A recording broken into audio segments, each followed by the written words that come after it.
அருமையான ஒரு கூட்டத்தை 2வது ஆண்டாக ஏற்கனவே போன ஆண்டும் இதே போல அருமையான ஒரு தொடக்கம். மீண்டும் ஒரு கூட்டத்தை தொடங்கியிருப்பது, இதே அதுவும் கொசாம்பியை பற்றி புரிந்து கொள்வதற்கு அ இன்னும் சொல்லப்போனா பல ஆண்டுகள் நடத்தக்கூடிய அளவுக்கு அவர் எழுதியிருக்கிற இந்த வேளையில இந்த ஒரு நிகழ்ச்சியை நடத்தி, அதனுடைய தொடர்ச்சியை எடுத்து வந்ததுக்கு செந்தளத்திற்கு முதல்ல வாழ்த்துக்களை தெரிவித்துக் கொள்கிறேன். இதில் தலைமை தாங்கிய தோழர்களுக்கும், மிக சிறப்பானது ஒரு ஒரு சிறப்புரையை உரையாற்றி இருக்கக்கூடிய தோழர் உருவியல் அவர்களுக்கும், நன்றி உரையாற்றக்கூடிய இருக்கக்கூடிய தோழர்களுக்கும், தோழர் நியூரெட்மன், தலைமையுரையாற்றி இருக்கக்கூடிய தோழர் புகழ்வேலன். இவருடைய உரைகள் எல்லாம் மிக முக்கியமாக தொகுத்து பார்த்தோம்னா, நான் ஒண்ணும் புதுசா ஒண்ணும் சொல்லப் போவதில்ல. இதுல அதே போல இப்ப ஆர்வமோடு கொசாம்பிய பொறுத்தவரையில பேசும்போது எப்பவுமே தோழர்கள் நெறைய தோழர்கள் வருவாங்க. ஆர்வத்தோட கேட்கறதுக்கு. பார்வையாளர்களும் தோழர்கள் மிக ஆர்வத்தோடு வந்து பங்கேற்றிருப்பது மிக சிறப்பானது ஒரு நிகழ்வு. நெறைய பேருக்கு தேடல் நெறைய இருக்குது. குறிப்பா வரலாற்றை பற்றின தேடல். இந்த தலைமுறைக்கு மிக அ வாய்ப்புகளும் அதிகமா இருக்குது. இன்னும் சொல்லப்போனா, அ ஒரு புதிய சிந்தனையோடு அதை பற்றின தேடல் உருவாகி இருக்கிறது அப்படின்னு தான் நான் சொல்ல வேண்டும். அதுதான் இதனுடைய முக்கியமான வெற்றிக்கு கூட காரணம். இல்லைன்னா, இன்னும் பழைய நிலையில இருந்தவங்க எல்லாருமே ஏற்கனவே ஒரு கருத்தாக்கத்தில் இருந்தவர்கள். தோழர் சரியாவே குறிப்பிட்டார். எம்எல்ஏ இயக்கங்கள் எப்படி சாமிய விட்டுட்டு பல நேரங்கள்ல போயிருக்கிறாங்க. எம்எல்ஏ இயக்கங்கள் தான் பேசுச்சு. ஆனா எம்எல்ஏ இயக்கங்களே இப்போ க ரொம்ப சில 10 ஆண்டுகளாக கொசாம்பி, ஆர்.எஸ். சர்மா, இர்ஃபான் ஹபீப், டி.என். ஜா, விமலா தாப்பர் இப்படி நெறைய பேர வந்து ஆய்வுகளை வந்து விட்டுட்டு போறது வந்து ரொம்ப அதிகமாயிடுச்சு. இதுக்கிடையில வந்து இனவியல் கொள்கையாக இருக்கக்கூடிய ஆரியர், திராவிடர் போன்ற திராவிட கொள்கையின் பால் ஏற்பட்ட ஈர்ப்பு, தோழர் சொல்லிய அதே போல வரலாற்றுத் துறையில் கேள்வி எழுப்பக்கூடிய மார்க்சிய நிலையில் நின்று ஆய்வு செய்யக்கூடிய அந்த ஆய்வாளர்களுடைய அத்தனையும் கேள்வி எழுப்பக்கூடிய ஆய்வாளர்கள் நெறைய உருவாயிட்டாங்க. அதெல்லாம் இப்ப வந்து மறைஞ்சிருச்சு. இப்ப அது ஏற்கனவே அதெல்லாம் பேசிட்டு இருந்தவங்கலாம் இல்ல. இப்போ அதனால தான் அந்த புதிய ஆய்வு, புதிய ரத்தம், புதிய விஷயங்கள் பேசப்படுறதும், அதை தேடி நெறைய பேர் கவனிக்கிறதும், இதுவரையில் பேசாதவர்கள் கூட மார்க்சிய அடிப்படையில் இருக்கக்கூடிய மார்க்சிய ஆய்வை, குறிப்பாக கொசாம்பி, ஆர்.எஸ். சர்மா போன்றவர்களுடைய ஆய்வை, அ இதுக்கு முன்னாடி கவனிக்காத அமைப்புகள் கூட இப்பொழுது கவனிக்கிற விஷயமாக மாறி இருக்கிறது. ஏன்னா, எல்லாருக்குமே தேடுதல்ல ஒரு இடத்துல போய் முட்டு சந்துல நின்ன மாரி. குறிப்பாக சாதிய பத்தின கேள்வி, ஆசிய உற்பத்தி முறைய பற்றிய கேள்வி, அதேபோல் இனவியல் பற்றிய கேள்வி, ஆரியம், திராவிடம் போன்ற இனவியல் பற்றிய கேள்வி, மொழி பற்றிய கேள்வி, இப்படி பல கேள்விகள் எடுத்துன்னு போய் தேசிய இனத்தின் மீதான கேள்வியாக இன்னைக்கு மொத்தமா எடுத்துன்னு போய் கேள்வி எழுப்புற அளவுக்கு இன்னைக்கு மாறி இருக்கிறது. இது மீண்டும் ஒரு புதிய புத்துருவாக்கத்துக்கான ஒரு புதிய அதாவது மீண்டும் ஒரு பரிசீலனைக்கான அ இந்த ஆய்வாளர்கள் எல்லாம் மீண்டும் படித்து ஒரு புதிய அ ஆய்வுகளை தொடங்க வேண்டிய நிலையிலும், புதிய முடிவுகளை உருவாக்க வேண்டிய நிலையிலும் இன்னைக்கு இருக்கிறோம். அதான் உண்மையான காரணம். தோழர்களுக்கு பல தோழர்களுக்கு முன்னாடி படிச்சிருந்த மார்க்ஸ் அடிப்படையில் படித்திருந்த தோழர்களுக்கு இது புதியது இல்ல. அ ஆனாலும் கூட தோழர் முருகல் தோழர் மிக அருமையாக பேசினார். உண்மையிலே பல விஷயங்கள் அந்த அ அந்த பல்வேறு இலக்கிய ஆய்வுகள், அந்த ஏற்கனவே சிறிய நாவல்ல வந்த இலக்கியங்கள், இது எல்லாத்தையும் ஒருங்கிணைச்சு ஒரு உயிரோட்டமான ஒரு உரையை நிகழ்த்தியிருந்தார். அதுல தாண்டி நான் ஒண்ணும் பெரிய அளவுக்கு பேசிற போதில்ல. ஆனாலும் கூட சில அடிப்படையான சில விஷயங்களை நான் தொட்டு காட்டிட்டு போக வேண்டிய அவசியம் இருக்கு. குறிப்பாக இன்னைக்கு அவருடைய விஷயங்களில் மிக முக்கியமானது, ஒரு வரலாற்று ஆய்வை எங்கிருந்து தொடங்குவது என்பதை முதலில் மார்க்ஸ் அடிப்படையில் ஒரு வழிமுறையை உருவாக்கியவர். எங்க இருந்துன்னா, மார்க்ஸோட ஆய்வுல இருந்து தான் அவர் எடுத்துக்கிறார்.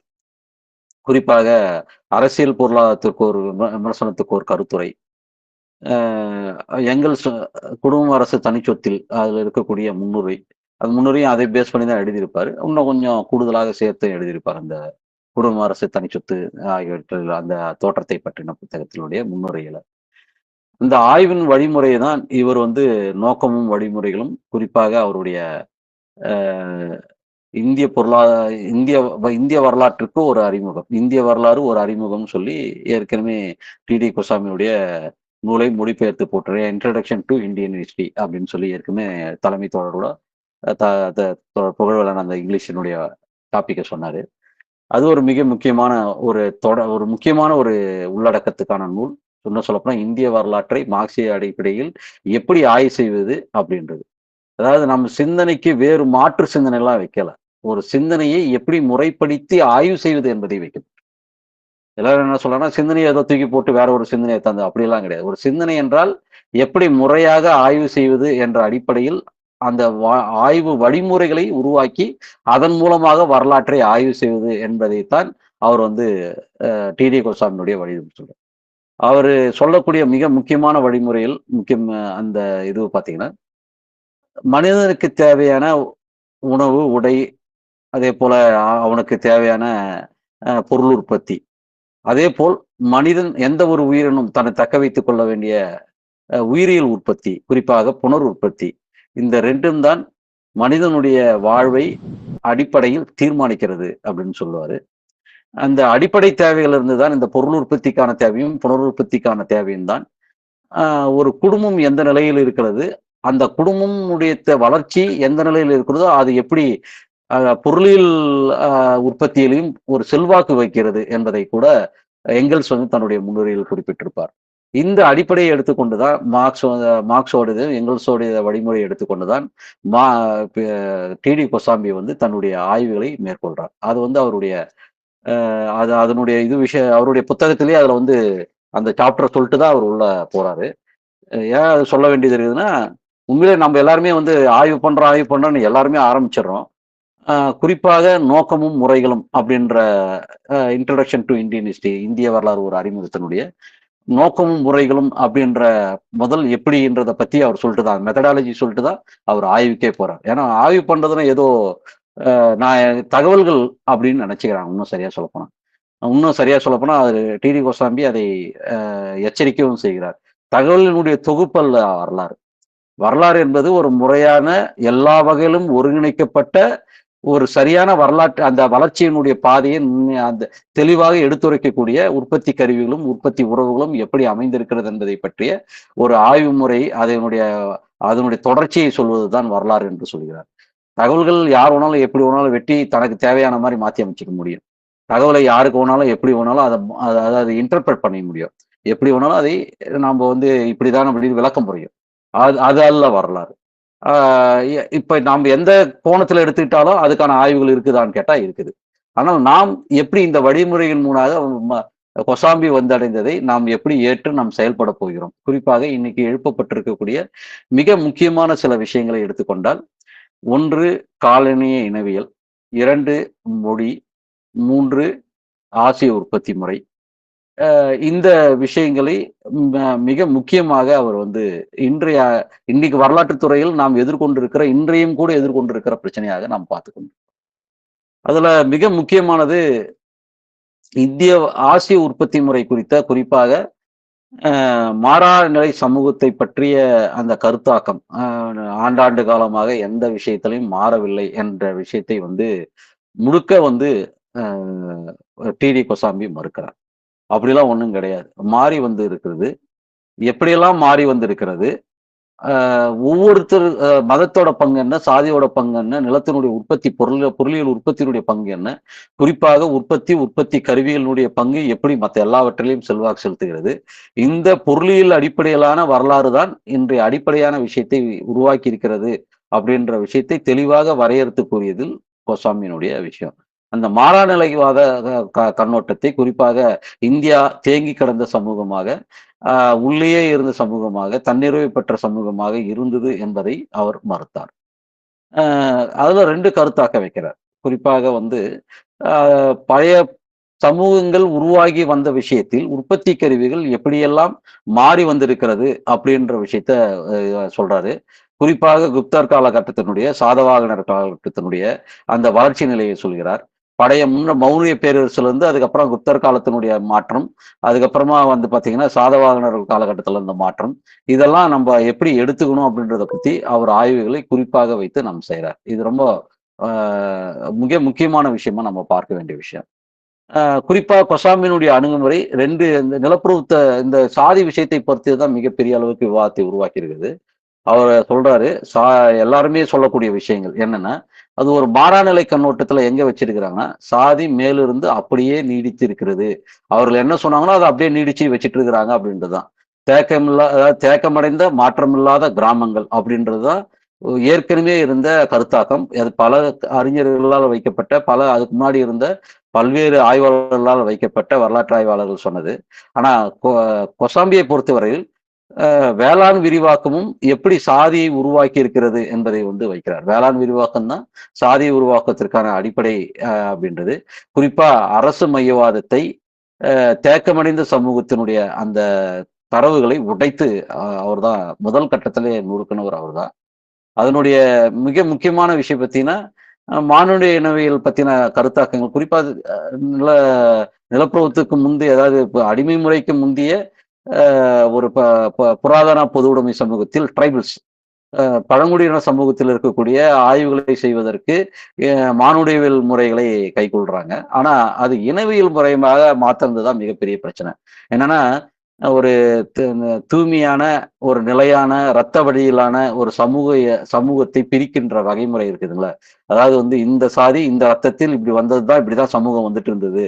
இது ரத்த வழியாவே தான் இந்த சமூகம் வந்திருக்கிறது. இது உடையவே இல்லை அப்படின்னு சொல்றது வந்து ஏற்க இயலாத ஒரு விஷயம். குறிப்பாக இத பல பேர் உடைச்சிருக்கிறாங்க. குடும்ப அரசு தனிச்சொத்தில் எங்கெல்ஸ் வைக்கிற எப்படி ஒரு குலமரபு சமூகம் ரத்த வழியிலான ஒரு குலமரபு ஆட்சி அமைப்பு முறை அது எப்படி வர்க்க சமூகமாக வர்க்க ஆட்சியாக மாறுகிறது என்பதை பற்றிய அடிப்படையை வகுத்தளித்தவர் முக்கியமானவர் எங்கல்ஸ் தான் மிகப்பெரிய அடிப்படையை வகுத்தளித்தவர். அவர் மார்க்ஸோட அவருடைய குறிப்புகள் இருந்து அவருடைய ஆய்வில் இருந்து அந்த முடிவை வந்திருப்பார்.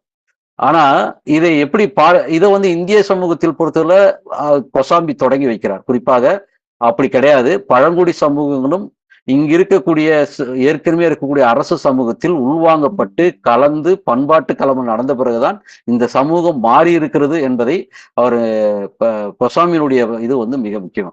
குறிப்பாக வந்து பாத்தீங்கன்னா இன தூய்மைவாதம் சாதிய தூய்மைவாதம் அதன் மூலமாக தன்னுடைய மேலாதிக்க அரசியல் என்று தோழர் சொன்னார்கள். எதுக்கெடுத்தாலும் பார்ப்பனர்கள் பார்ப்பனர்கள் பார்ப்பனர்கள் சொல்ற விஷயங்கள். பார்ப்பனர்கள் ஒரு ஆளுவர்க்கத்தினுடைய ஒரு ஒரு ஒரு பங்கு வகிச்சாங்க. சத்திரியர்கள் அதே போல ஒரு பங்கு வகிச்சாங்க. இதெல்லாம் ஆரம்ப கட்டத்தினுடைய இது. அதுக்கப்புறம் சாதிகளாக மாறிய பிறகு பல சாதிகள் ஆளும் வர்க்க சாதிகளாக இருந்தது. ஆனால் அது ஆளும் வர்க்க சாதிகளாக ஒரே கட்டத்தில் எல்லா சாதிகளும் அப்படியே ஒண்ணு நீடிக்கல. வெவ்வேறு காலகட்டத்தில் அந்த ஆளுவர்க்க சாதிகளாக வேற ஒரு சாதிகள் அது இடத்துல நிறைவு செய்தது. பெயர் கூட சில நேரங்களில் பொது பெயர் கொடுத்துக்கினாங்க. ஆனா பல நேரங்கள் அது புது பெயர்களை உருவாக்கி கொண்டது. இவர்கள் மீண்டும் மீண்டும் என்ன செஞ்சாங்கன்னா அது பார்ப்பனியத்தை பற்றி பேசுகிற கோட்பாடை பார்ப்பனர்கள் என்ற கோட்பாடாக வரையறுத்தது. அது என்னன்னா சத்திரிகள் என்ற வர்க்கம் இல்ல சாதியை பற்றி சொல்லாம இல்ல பல சாதிகள் அந்த ஆளுவர்க்க சாதிகளை பற்றின விஷயங்கள் எப்படி தோன்றியதை பற்றி சொல்லாமல் அதை ஒரு நிலையான சமூகமாக வரையறுத்தது மிக பிரச்சனைக்குரியதாக ஆய்வுல மட்டும் இல்ல வரலாற்றில் இன்னைக்கு உடைக்க முடியாத இடத்துல இந்த தத்துவ கோட்பாடுகள் மிகப்பெரிய அளவுக்கு செல்வாக்கு செலுத்துகிறது. குறிப்பாக மார்க்சிய பேசுகின்ற சிபிஐ சிபிஎம் எம்எல் அமைப்புகள் உட்பட பல அமைப்புகளில் இது செல்வாக்கு செலுத்தி கொண்டிருக்கிற ஒரு மிகப்பெரிய ஆபத்தான ஒரு ஆய்வு முறையாக இன்னைக்கு இருக்கிறது. இதை உடைத்ததில் மானுடவியல் இனவியலில் மிக முக்கியமாக பழங்குடி சமூகம் சாதி சமூகங்களோட கலந்து ஒரு புதிய சமூகத்தை உருவாக்கியது என்ற கருத்தாக்கத்தை வைத்து பழைய கருத்துக்களை உடைத்து நொறுக்கியது டிடி கோசாம்பியினுடைய மிக முக்கியமான விஷயம். இரண்டாவது மொழிகளை புனிதப்படுத்தி அதை இணை அடையாளமாக பார்த்ததை கூட அவர் அடித்து நொறுக்குகிறார். குறிப்பாக சமூக பொருளாதார மாற்றங்கள் எப்படியெல்லாம் அதை மாற்றிக் கொண்டிருக்கிறது. ஆரம்பத்தில் ஆரியர்களை பத்தின மானுடவியல் பார்வை சொல்லும் பொழுது அவர் என்ன சொன்ன ஒரு முடிவடிப்பட்ட ஒரு ஒரு சமூக கூட்டமைப்பினுடைய பண்பாட்டு தளத்திலிருந்து அதை விளக்குறார். ஆனா இதை இரத்த வழிபட்ட அல்லது ஒரு காலங்காலமாக ஒரு மரபு வழிபட்ட ஒரு விஷயமாக ஒரு இனமாக வரையறுத்ததை அதற்கு முன்னாடி செஞ்சிருந்ததை உடைத்து நொறுக்கியவர். உண்மையிலே சொல்ல போனா மொழியில் அடிப்படையில் அந்த ஏற்கனவே இருக்கிற பழைய வடிவிலான அந்த மொழி அடிப்படையை நொறுக்கியவர் அவர் தான். குறிப்பாக இனவாதத்தை பற்றி பேசும்போது இந்த மொழி தூய்மைவாதம் அதை வைத்துக் கொண்டிருக்கிற அடையாள அரசியல் இன்றும் கூட இன்னைக்கு நிலவி இருக்கிறது. சமஸ்கிருதம் என்பது வாழுமொழியாக இல்லாமல் பெரும்பான்மையாக அது வந்து அரசனுடைய அதிகாரத்திற்கான மொழியாக இருந்தது. ஒரு கட்டத்துல எப்படி கிரேக்கம் இருந்ததோ, லத்தீன் இருந்ததோ, லத்தீன் மொழி பார்த்தீங்கன்னா, அது ஆரம்பத்துல இருந்தே பார்த்தீங்கன்னா, பேசுகின்ற மொழியாக இல்லாமல் அது ஆட்சி மொழியாக தான் இருந்தது ஆரம்பத்துல இருந்தே. ஆட்சியாளர்களுக்கு ஒரு அர ஆவணங்களில் எழுதப்படுகின்ற, இல்ல அதுக்கு அதை ஒட்டி இருக்கக்கூடிய பல நடைமுறைகள் இருக்கக்கூடியது. இங்கேயும் அது ஆட்சி மொழியாக சமஸ்கிருதம் ஆட்சிக்கு செலுத்துகின்றதாகவும், மதத்திற்கு ஒரு மொழியாகவும் தான் அது இருந்தது.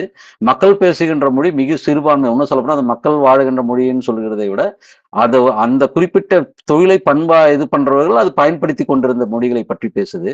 இப்படி ஒரு ஒரு மொழி விஷயத்தை கூட மிக பெரிய அளவுக்கு குழப்பிக் கொண்டு, அது தனி வகையினம் மாரி, அவர் ஏதோ தனி ஆரியனம் என்பது தனியாக ஏதோ இருந்த மாரி, இங்க திராவிடம் ஏதோ தனியாக இருந்தத மாரி ஒரு வரையறைக்குள்ள இந்த வரலாற்றுத் துறையை இந்த கட்டியமைச்சதை மிக அடிப்படையில் அடித்து தூள் தூளாக்கியவர் கோசாம்பி. குறிப்பாக இந்த இனவியலை வரையறுத்ததில் வண்ணம், அதாவது கலர், கருப்பு, வெள்ளை, சிவப்பு இந்த மாதிரி போன்ற விஷயங்களில் இருந்த பிரச்சனை. அதே போல மூக்கு, உடலியல் அம்சங்களை வைத்துக்கொண்டு, உடலியல் அம்சத்துக்களை வைத்துக்கொண்டு, மூக்கு நாசிகளை வைத்துக்கொண்டு, அந்த மூக்கினுடைய அகலத்தை பற்றி வைத்துக் கொண்டெல்லாம் அன்று எப்படி இனவியலை வரையறுத்ததை அதை எப்படி அடித்து நொறுக்குகிறார் என்பதை கம்பைன் மெத்தடாலஜி இன் இந்தியன் ஹிஸ்டரியில வந்து அவர் தெளிவாக சொல்கிறார். இந்த நாசில் இண்டெக்ஸ் எல்லாம் எப்படி வந்து வரலாற்றுக்கு எதிரானது, அது எப்படி இல்லைன்றது. ஏன்னா ஜெனட்டிக் துறை அந்த கட்டத்துல ஃபர்ஸ்ட் அப்பதான் தொடங்குது. டிடி கோசாம்பி காலத்தில் தான் ஜெனட்டிக் துறை, புள்ளியியலும் ஜெனட்டிக்ஸும் மிக மரபியல் துறை, அந்த துறையும் புள்ளியியல் துறையும் தான் மிகப்பெரிய அளவுக்கு வளருது. அந்த வளருகின்ற விஷயத்தில் அதை அடித்து நொறுக்கி அதை அறிவியல் பூர்வமாக வரலாற்றில் பயன்படுத்தக்கூடிய விஷயத்தில், குறிப்பாக இனவியல் விஷயத்தை எப்படி மறுக்கணும்ன்றத வந்து அவர் தன்னுடைய கம்பைன் மெத்தடாலஜி இந்த புத்தகத்துல வந்து மிக தெளிவா வரையறுக்கிறார்.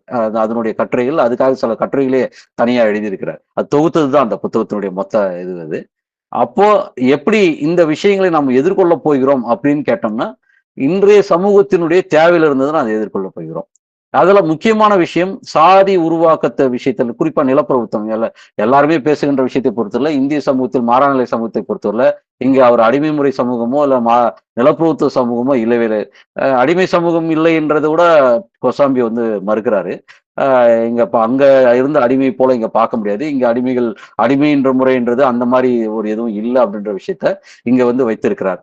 ஆனால் அடிப்படையில் ஒரு விஷயத்தை வைத்திருக்கிற விஷயத்தை பொறுத்தல நிலப்பிரபுத்துவம் பற்றிய கருத்தாக்கம் மிக முக்கியமாக வைத்திருக்கிறது. அது என்ன விஷயம்னா, நிலப்பிரபுத்துவம் என்பது இங்கு எப்படி உருவாகியது என்பதை பற்றின கோட்பாடுகளை வரையறுத்து கூறுகிறார். அவர் தான் முதல்ல வந்து அந்த நிலப்பிரபுத்துவ முறை உருவாக்கத்தை பற்றின விஷயம். அது வரையும் கருத்துக்கள் வேறாக இருந்தது. நிலப்பிரபுத்துவ முறை இங்கெல்லாம் சமூகத்துல அப்படிலாம் வரல அப்படின்னு அவர் இல்லை, இங்க வந்து இது எப்படி இருந்ததுன்னா, மேலிருந்து நிலப்பிரபுத்துவம், கீழிருந்து நிலப்பிரபுத்துவம் என்ற முறையில் இங்க நிலப்பிரபுத்துவம் ஆரம்பத்தில் மேலிருந்து நிலப்பிரபுத்துவமாக இது கட்டியமைக்கப்பட்டது அப்படின்னு சொல்றாரு. குறிப்பாக வரி வசூலிக்கும் முறை, அரசருக்கும் விவசாயிகளுக்குமான வரி வசூலிக்கும் முறை நேரடியாக இருந்தது அப்படின்றத பத்தி அவர் வைக்கிறாரு. அதுல குமிக அப்படின்ற ஒரு வார்த்தையை மிக முக்கியமாக குறிப்பிடுறாரு. அப்புறம் குல்ம அப்படின்ற ஒரு வார்த்தை, அதை பற்றி முக்கியமாக குறிப்பிடுறாரு. இதையெல்லாம் எப்படி வந்து அதிகாரிகளை வைத்து நேரடியாக வசூலிக்கும் முறையை கொண்டு வந்திருக்கிறார்கள் என்பதை பற்றி அவர் வைக்கிறார். அப்ப மேலிருந்து நிலப்பிரபுத்துவம் என்னவாக இருக்கிறது அப்படின்னு சொல்லும்போது, அரசன் விவசாயிகளிடமிருந்து அதிகாரிகள் மூலமாக நேரடியாக பெற்றான் அப்படின்றத அவர் கருத்தாக்கமாக வைக்கிறார். அது பின்னாளில் அது கீழிருந்து நிலப்பிரபுத்துவமாக எப்படி வளர்ந்தது அப்படின்னு. ஏன்னா இந்த இடைநிலை அதிகாரிகளாக செயல்பட்டவர்கள் தனக்கு அதிக அதிகாரம் பெற்று அதை அவர்களை யாரும் கேள்வி கேட்க முடியாத அளவுக்கு ஒரு இடத்துல போய் அதுக்கப்புறம் தனக்கான பங்குகளை கொடுக்கிற இடத்துக்கு போனாங்க. குறிப்பாக ஆடியில் ஒரு பங்கு கொடுக்கிறது, 50% ஃபர்ஸ்ட் 30% இந்த மாதிரிலாம் இருந்தது. அப்புறம் 50% அளவுக்கு தான் எடுத்துக்கொண்டார்கள். முதல்ல மிக குறைவாக தான் அதிகாரிகள் தன ஊதியம் பெற்றதாகவும், பிறகு வந்து பார்த்தீங்கன்னா மிக அதிகமாக அவர்கள் ஊதியம் பெற்று பல உரிமைகள், குறிப்பாக தண்டிக்கிற உரிமை உட்பட பல உரிமைகள் அவர்கள் வைத்துக் கொண்டிருந்தார்கள் அப்படின்றத பத்தி சொல்றாரு. குறிப்பாக உள்ளூர் அந்த வசூலித்து ஒரு பங்கை தன்னுடைய அதிகாரத்துக்கு பயன்படுத்தி கொண்டார்கள். இராணுவத்துக்கு தேவையான விஷயங்கள்லாம் இராணுவத்துக்கு செலவிட்டு அவர் இராணுவத்தை அனுப்புவது மற்ற விஷயங்கள் செய்தார்கள் அப்படின்ற ஒரு மேலிருந்து தொடங்கப்பட்ட காலத்தை பற்றி விஷயங்கள் சொல்றாங்க.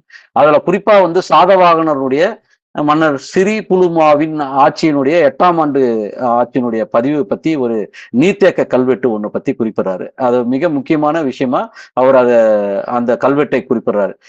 வெபுரக கிராமத்தில் ஒரு நீர்த்தேக்கத்தை தோண்டியவர்களை பத்தி அந்த கிராமத்தினுடைய குடும்ப தலைவர் ககபதி அப்படின்ற அந்த அடிப்படையில அந்த குமிக பட்டத்தை பத்தி சொல்றாங்க. அந்த குமிக பட்டத்தை பொறுத்தவரை பல விஷயங்கள் சொல்றாங்க. குமிக என்பதே ஒரு 30 பேர் கொண்ட ஒரு ஒரு ஒரு படையணி கொண்ட ஒரு குழு அப்படின்றது பொருள் சொல்றாங்க. அதுல பல்வேறு இது வருது. ஆனால் அது என்ன முக்கியத்துவம் அப்படின்னு சொன்னா, அவர்கள் எப்படி அந்த வரி வசூல்களை செய்தார்கள். குறிப்பாக படைத்தலைவன் அந்த குல்மன் சொல்லக்கூடிய விஷயத்தையும் சொல்லும் பொழுது அர்த்தசாஸ்திரத்திலேயே அது குறிப்பிடறதா சொல்றாங்க. குறிப்பா 9 ரதங்கள், 9 யானைகள், 27 குதிரைகள், 45 காலாட்படையினர்கள் இப்படி கொண்ட ஒரு ஒருங்கிணைந்த ஒரு படைப்பிரிவை அந்த குல்ம என்ற சொல் வந்து குறிக்குது. இது அர்த்தசாஸ்திரத்திலே இது குறிக்கப்பட்டிருக்குது அப்படின்னு சொல்லுவாங்க.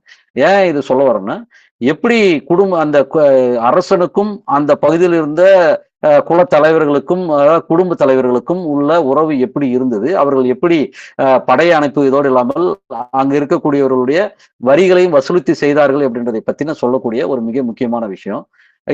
இதை வந்து ஏன் வந்ததுன்னு சொல்லும் பொழுது அவர் சொல்றாரு, முக்கியமா ஆசிய உற்பத்தி முறை அந்த விஷயத்தை சொல்லிட்டு சொல்றேன். ஆசிய உற்பத்தி முறையில எப்படி பொறுத்தவரையில இங்க வந்து படையப்படி பண்டமாற்றே அந்த வகையான வணிகமே இல்லை அப்படின்ற ஒரு காலகட்டத்தை சொல்லும்போது முதல் மறுக்கிற விஷயத்தை இல்ல அப்படி பார்க்க முடியாது. இங்க உப்பு, இரும்பு, அதாவது இரும்பு போன்ற தனிமங்களை பண்டமாற்றம் நடந்தது. இங்க பண்டமாற்றம் இல்லை, தன்னிறைவு பெற்ற சமூகம்லாம் இல்லைன்னு சொல்ல முடியாது. இங்க உப்பும் அந்த தனிமங்களும் எப்படி ஒருத்தர் வந்து பரிமாற்றி கொண்டது வந்து மிக வணிகத்துறை இங்க எப்படி இருந்தது அப்படின்றது. அதனாலதான் அவர் நாணயவியலை எடுத்தாரு. நாணயவியலை பொறுத்தவரையில எப்படி இங்க வணிக பரிமாற்றம் மிகப்பெரிய அளவுல நடந்தது, அது அரசன் தன்னுடைய கண்ட்ரோல்ல எப்படி முதல்ல செய்யறாங்க. இது மௌரியர் காலத்தில் வீழ்வதை பற்றி சொல்லும் பொழுது மௌரிய காலத்தில் இந்த வணிகம் மிகப்பெரிய அளவு வீழ்ந்தது. இந்த விழுந்ததுனால அங்க இருக்கிற படைத்தலைவர்களுக்கு மற்றவர்களுக்கு ஊதியத்தை நாணயத்தின் மூலமாக கொடுப்பதற்கு கூட வாய்ப்பில்லாமல் போகும்போது இது நிலமானியமாக கொடுக்கின்ற முறைக்கு போகிறது என்று இவர் வந்து சில ஆதாரங்களை தருகிறார்.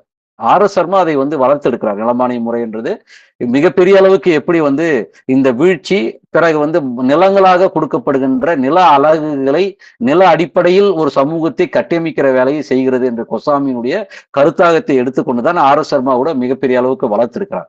அந்த நிலப்பிரபுத்துவ ஒரு முறை அதுக்கு முன்னாடி அந்த நிலப்பிரபுக்கள் உருவாகிற முறை எப்படி வருதுன்னா, இப்படி தன்னுடைய உள்ளூர் ஆதிக்கத்தில் இருக்கக்கூடிய வரிகளை வசூலித்து செய்வதோடு அந்த நிலத்தை வைத்துக்கொண்டு இங்க இருக்கக்கூடிய நீதி பரிபாலனம், நிர்வாகம், இராணுவம் அனைத்தையும் நிர்வகிக்கக்கூடிய வேலையை செய்கின்றது. அதை எப்படி வந்து அரசு வந்து ஒரு அதாவது என்ன சொல்ல ஒரு அதிகாரியாக வைத்துக்கொண்டு செய்ய முடியாம போச்சு. அப்ப இவர்கள் எப்படி மிகப்பெரிய பலவந்தமா பலம் பெற்றார்கள், இவர்கள் எப்படி இராணுவத்தை வைத்துக் கொண்டிருந்தார்கள், இதன் மூலமாக அவர்களுக்குள்ள ஒரு எப்படி வந்து நிலப்பிரபுத்துவ முறை கீழிருந்து கட்டமைக்கப்பட்டுச்சு, அதன் மூலமாக எப்படி அவர்கள் உள்ளூர் குடிகளை எப்படி அடக்கி ஒடுக்கினார்கள், மதத்தை தன் கைக்குள்ள எப்படி கட்டுப்படுத்தினார்கள், இது முதலில் மேலிருந்து நிலப்பிரபுத்துவம் என்று ஆரம்பித்தது எப்படி கீழிருந்து நிலப்பிரபுத்துவமாக மாற்றியமைக்கப்பட்டது, அதுக்கப்புறம் எப்படி அது வளர்ந்தது அப்படின்றத பத்தி டி.டி. கோசாம்பி வைக்கிறார். ஆனால் ஆர்.எஸ். சர்மாவை பொறுத்தவரையிலும் மற்றவர்களை பொறுத்தவரையிலும் மேலிருந்து நிலப்பிரபுத்துவம் கீழிருந்து நிலப்பிரபுத்துவம் என்ற கருத்தாக்கத்திற்கு பதிலாக அவர்கள் வந்து இந்த நிலப்பிரபுத்துவம் எந்த அடிப்படையில் கட்டமைக்கப்பட்டது, பொருளாதார அடிப்படையில் கட்டமைக்கப்பட்டதா இல்ல பொருளியல் அடிப்படையில், பொருளியல்ன்றது பொது வார்த்தை, ஆனா பொருளாதார அடிப்படை அலகுகளின் அடிப்படையில் கட்டு இதுவா இல்லாட்டி அரசியல் அடிப்படையில் கட்டமைக்கப்பட்டதா, அதாவது அரசியல் வன்முறைகள் மூலமாக ஒரு பலாத்காரத்தின் மூலமாக எப்படி செயல்படுத்தப்பட்டதா அப்படின்ற விஷயத்துக்கு மார்க்சும் கொசாம்பியும் ஆர்.எஸ். சர்மாவும் பல்வேறு கருத்துக்களை கொண்டிருந்தார்கள். இவரை பொறுத்தவரை பொருளாதார அலகுகளாக பார்த்தார் கோசாம்பி. அதன் அடிப்படையில் மதம் சார்ந்த விஷயங்கள், பிற்காலில் சாதி வந்து எப்படி வந்தது, ஒரு இந்த பழங்குடிகளை அவர்கள் இந்த உற்பத்தி உறவுகளில் உள்ளிழுக்குவதில் இந்த மதம் மிகப்பெரிய பங்காற்றியது. அவர்களை எடுத்து வந்து அந்தந்த பகுதிகளில், அதாவது மேல்தட்டில் இருந்தவர்கள் மேல்தட்டிலும் கீழே இருந்தவர்கள் பொறுத்தவரையில் அவர்களை மிகப்பெரிய அளவிற்கு அடிமைகளாகவும் குறிப்பாக ஒரு என்ன சொல்றது, ஒரு அடிமைப்படுத்தப்பட்ட ஒரு உழவர்களாகவும் மாற்றி அமைச்சது அப்படின்ற விஷயத்தை அவர் எப்படி எத்தாந்து வைக்கிறாரு. எப்படி அது வந்து கலப்புகளை பண்பாட்டு தளத்தில் மிகப்பெரிய கலப்புகளையும், சமூகத்தில் மிகப்பெரிய கலப்புகளையும் உருவாக்குச்சு. அதுக்கு மதமும் சாதியும் முக்கியமான பங்கு வகித்தது என்பதை பற்றி கோசாம்பி முன்வைக்கிறார்.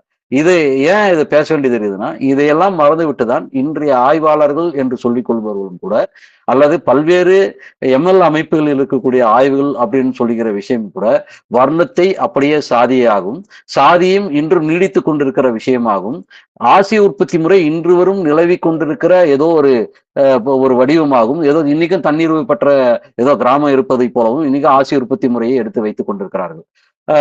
ஆசிய உற்பத்தி முறை என்ற கருத்தாக்கத்தை பொறுத்தவரை தன்னிறைவு பெற்ற சமூகம் என்பது அப்படி இல்லை அப்படி என்றதும், அது குறிப்பாக பாக்கியான் போன்றவர்கள் எழுதிய பெற்ற அந்த கருதுகோள்களை எடுத்துக்கொண்டு எப்படி இங்க இருக்கிறவர்கள் பேசியதும், அதை இன்னைக்கு வரையும் அதை வழிமொழிஞ்சிட்டு இருக்கிறதும் இருக்கிற சிக்கல். இன்னைக்கு பல விஷயங்கள் மாறிடுச்சு. இன்னைக்கு எந்த அளவுக்கு போயிட்டாங்கன்னா, ஆசிய உற்பத்தி முறை பொறுத்தவரை நிலப்பிரபுத்துவத்துக்கு போய் முதலாளித்துவ ஆசிய உற்பத்தி முறை என்று பேசுகிற அளவுக்கு நிலைமைகள் மாறி இருக்கிறது என்பது, அந்த அளவுக்கு வர்க்க ரீதியான இருக்கிற விஷயங்களை தூக்கி போட்டுவிட்டு இன்று மார்க்சியத்துக்கு அல்லாத வர்க்கம் அல்லாத ஆய்வுகளை அவர்கள் தொடர்ந்து தொடர்ந்து கொண்டிருக்கிறார்கள் என்பதை இங்க குறிப்பிடத்தான் முக்கியமாக இந்த விஷயத்தை நான் சொல்றோம். அப்போ கட்டாய உழைப்பு சேவையின் அடிப்படையில் ஒரு பரவலான பண்ணை அடிமை முறையை இங்கு உருவாக்கப்பட்டது அப்படின்ற விஷயத்தை தான் பிற்காலத்தில் அது எப்படி கீழிருந்து நிலப்பூத்தமாக மாற்றியமைக்கப்பட்டது என்ற விஷயத்தில் சொல்றார். இதுதான் எஸ் சர்மாவும் சொல்றார். ஆரம்பத்தில் இங்கு சில தனித்தன்மைகளோடு நிலமானிய முறையோடு வளர்ந்திருந்தாலும் நிலப்பிரபுத்துவம் வளர்ந்த பிறகு அது எல்லா நாடுகளிலும் எப்படி ஒரு நிலப்பிரபுத்துவம் வளர்ந்த முறை இருக்கிறதோ அதே அடிப்படையில் தான் இந்தியாவுடைய சமூகம் பயணித்தது அப்படின்ற விஷயத்தை எத்தாந்து வைத்த, அதை எடுத்துட்டு வந்து நிறுவனத்தில் வந்து எஸ் சர்மாவுக்கும் பங்கிருக்குது. தோழர் சொன்ன மாதிரி இது டிடி கோசாம்பியோடு நிறுத்திக் கொள்கிற விஷயம் அல்ல.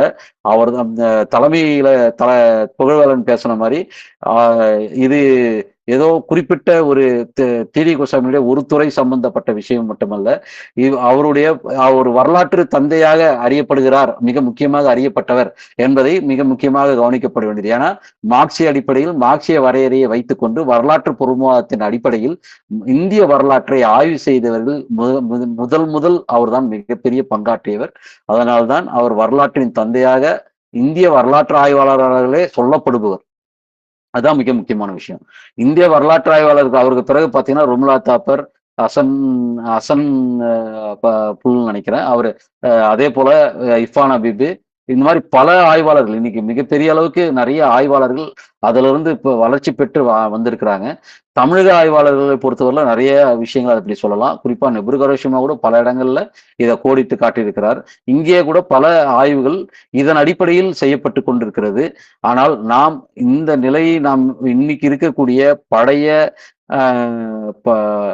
டூமான் போன்ற பல்வேறு நபர்களுடைய ஆய்வுகளை, படைய முறையிலான ஆய்வுகளை வர்க்கத்துக்கு அப்பாற்பட்ட இனவியல் கோட்பாட்டின் அடிப்படையில, குறிப்பாக பிரிட்டிஷ் அன்னைக்கு ஆய்வாளர்களால் முன்வைக்கப்பட்ட இனவியல் கோட்பாட்டு ஆரியம் திராவிடம் போன்ற இனவியல் கோட்பாட்டு ஆய்வின் அடிப்படையில் எடுத்துக்கொள்வது ரேஷியல் சொல்றோம். இதன் அடிப்படையில் வந்தக்கூடிய எல்லா ஆய்வுகளையும், அல்லது இல்லைன்னா சில பிராக்ஷன்ஸ் இங்க இருக்கிற பார்த்தீங்கன்னா வேல்தத் போன்றவர்கள் எல்லாம் ஆய்வு செய்த முறையிலும் கூட இதே பிரச்சனை தான். ஒரு குறிப்பாக ஒரு சிறிய பகுதிகள் மட்டும் எடுத்துக்கொண்டு ஆய்வுகளை வைத்துக்கொண்டு அதையே பரந்தப்பட்ட ஒரு பொது நிலைப்பாடாக வகுத்து வலித்த பல விஷயங்கள் மறுக்கப்பட்டு இன்று புதிய ஆய்வுகள் தொடங்கி இருக்கிறது. அந்த ஆய்வுகளை அடுத்த கட்டத்துக்கு நகர்த்தி செல்வதற்கு டிடி கோசாம்பியினுடைய பங்கு மிக முக்கியமானது. அவர் உண்மையிலே சொல்லப்போனா கணிதத்துறையில், நாணயவியல் துறையில், நாணயம் எப்பொழுதெல்லாம் விழுந்ததோ அங்கு எப்படி நிலத்தினுடைய சமூகம், நிலத்தின் அடிப்படையிலான சமூகம் உருவாவதற்கு எப்படி வழி செய்தது. நாணயவியல் சமூகம் பொறுத்தவரை ஒரு அடிமை முறை சமூகத்தினுடைய உச்சபட்சமாக இருந்த காலகட்டத்தில் அதை எப்படி அது சரியும் பொழுது எப்படி நிலத்தின் அடிப்படையில் அது எப்படி ஒரு அடிப்படையாக மாறுச்சுன்றதை பத்தி மிகப்பெரிய அளவுக்கு நியூமிஸ்மேட்டிக்ஸ் பத்தி எழுதியிருக்கிறார். நாணயவியல் பற்றிய ஒரு மிக முக்கியமான ஒரு புத்தகம். அதையே நம்ம வாசிக்க வேண்டியது இருக்குது. பல விஷயங்கள் நாம் வாசிக்க தவறி இருக்கிறோம், கூட விவாதிக்கப்படாமல் இருக்கிறது. அதையெல்லாம் நாம் விவாதித்து ஒரு சிறந்த வரலாற்று முறையை உருவாக்குவதற்கான தொடக்கமாக நாம் டிடி கோசாமியினுடைய ஆய்வை எடுத்துக்கொண்டு வழிநடத்த வேண்டும், கொண்டு செல்ல வேண்டும். பல விஷயங்கள் அதுக்கப்புறமா அட்வான்ஸ் வந்திருந்தாலும் கூட, இவருடைய அடிப்படைகள் மிக முக்கியமானது என்பதை நாம் இங்க பதிவிட்டாக வேண்டும். அந்த அடிப்படையில் டி.டி. கோசாமியினுடைய இந்த நிகழ்வு அதற்கான மிகப்பெரிய தொடக்க புள்ளியாக அமையும். அப்படி தொடக்க புள்ளியாக அமைவதற்கு தான் செந்தளம் இந்த நிகழ்வை நடத்தியிருக்கிறது. அதில் மக்கள் ஜனநாயக இளைஞர் கழகத்தினுடைய சார்பாக என்னை பேச அழைத்தமைக்கு மிகவும் நன்றி தெரிவித்துக் கொள்கிறேன். அனைவரும் கண்டிப்பாக டி.டி. கோசாம்பியை வாசிக்க வேண்டும். அவரை பற்றி விவாதிக்க வேண்டும். இதை பற்றி அல்லாமல் பல்வேறு ஆய்வாளர்கள் ஆர்.எஸ். சர்மா போன்ற பல்வேறு ஆய்வாளர்களை பற்றின விஷயங்களும் வாதிக்கப்பட வேண்டும். அதை செந்தளம் தொடர்ந்து முன்னெடுக்கும் என்று நம்பி என்னுடைய உரையை முடிக்கிறேன். நன்றி.